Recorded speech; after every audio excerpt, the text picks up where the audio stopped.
Selamat sore Bapak Ibu yang kekasih, mari kita berdoa.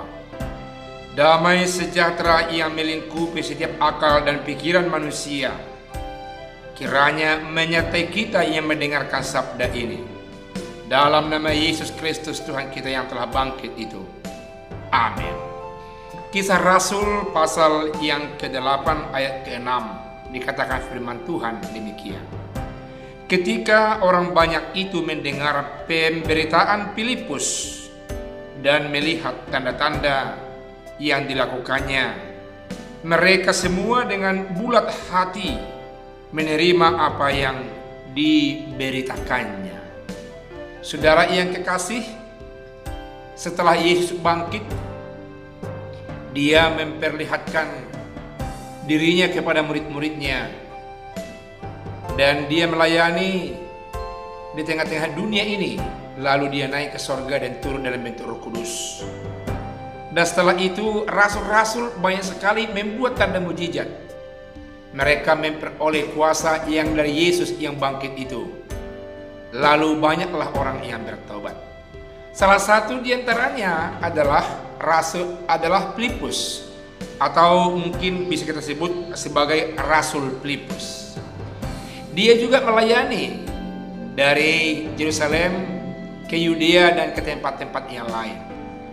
Dan setiap dia melayani, dia memperlihatkan tanda-tanda bahwa ada kuasa diberikan Allah kepadanya.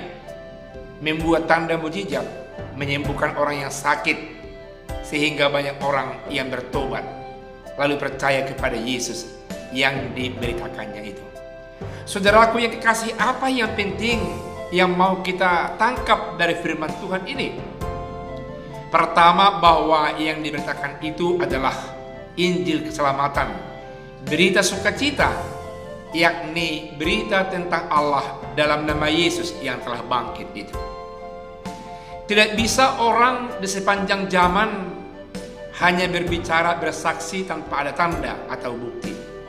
Dan itu yang jelas, yang senantiasa mengikuti, mewarnai pelayanan rasul-rasul setelah Roh Kudus turun atas mereka ketika itu.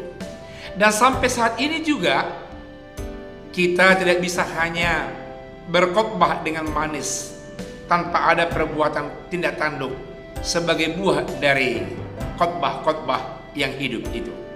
Apakah merangkul, ikut menyentuh hati pikiran umat manusia yang kita layani?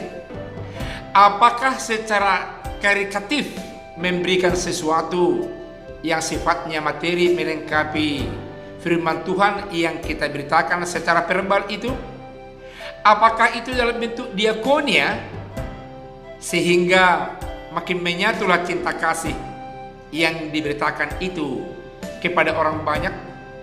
Memang di sisi lain dikatakan oleh Yakobus bahwa iman tanpa perbuatan adalah kosong.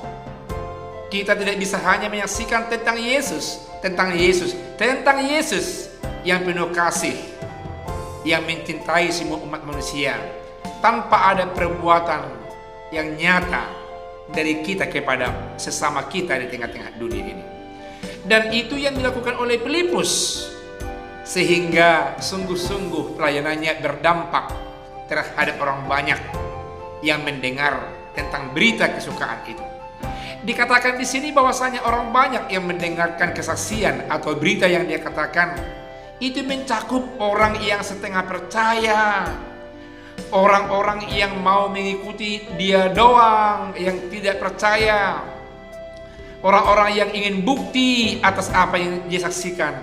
Dan ternyata orang banyak itu bisa dijawab oleh pelayanan Filipus, bahwa doanya yang berkuasa itu membuahkan penyembuhan, bahwa pelayanannya yang senantiasa begitu menekankan cinta kasih cukup dirasakan oleh orang-orang banyak yang telah mengikuti dia ketika itu, membuat mereka mengambil keputusan yang bulat, bertobat dari kehidupan yang sebelumnya, mengikuti Allah dalam nama Yesus. Dan mereka menjadi pionir-pionir penyaksi tentang Kristus ke depannya di wilayah-wilayah mereka, maupun di wilayah lain, yang menembus antara tradisi-tradisi budaya-budaya antar kampung, antar kota di sekitar mereka saat itu.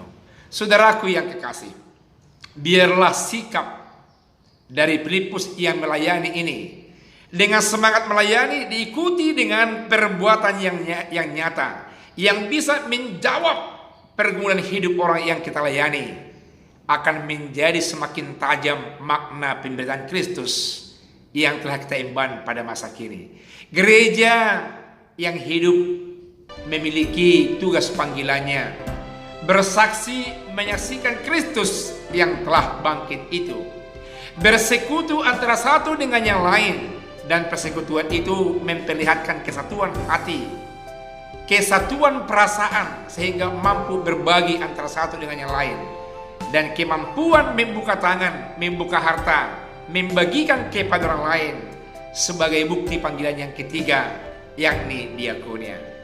Ada orang menambahkan, yakni pengajaran di dahse. Saudaraku yang kekasih, biarlah panggilan gereja ini tambah dengan semangat mengajari yang belum mengetahui, tetap melekat dalam kehidupan kita, supaya gereja bermakna di tengah-tengah dunia masa kini yang penuh pergumulan, yang penuh dengan tantangan. Sekarang masa pandemi Corona-19, gereja meski betul-betul mampu untuk melayani, menembus batas-batas antara satu dengan yang lain, simbol-simbol, tidak hanya berbuat kepada anggota jemaat, tapi memasuki semua komunitas yang layak untuk kita layani secara diakonia ataupun dalam pelayanan bentuk lainnya, memperlihatkan bagaimana cinta kasih Allah buat sesama kita di tengah-tengah dunia ini. Tuhan Yesus memberkati. Amin. Kita berdoa. Terima kasih Allah Bapa yang baik. Engkau mengenal orang banyak yang berbagai macam warna-warni iman percayanya, warna-warni sosial, warna-warni ekonomi, warna-warni dari iman percaya, mulai dari yang samar-samar hingga yang jelas putih di hadapan Tuhan. Mampukan kami untuk merangkul segalanya. Mampukan kami untuk memperlihatkan tanda-tanda atas cinta kasih dalam kehidupan kami, sehingga lewat tanda-tanda, lewat perbuatan kami, nama Tuhan semakin dipermuliakan dan orang semakin banyak bertobat dan menjadi pengikut Kristus sebagai juru selamat seperti kami. Dalam nama Yesus kami telah berdoa. Amin.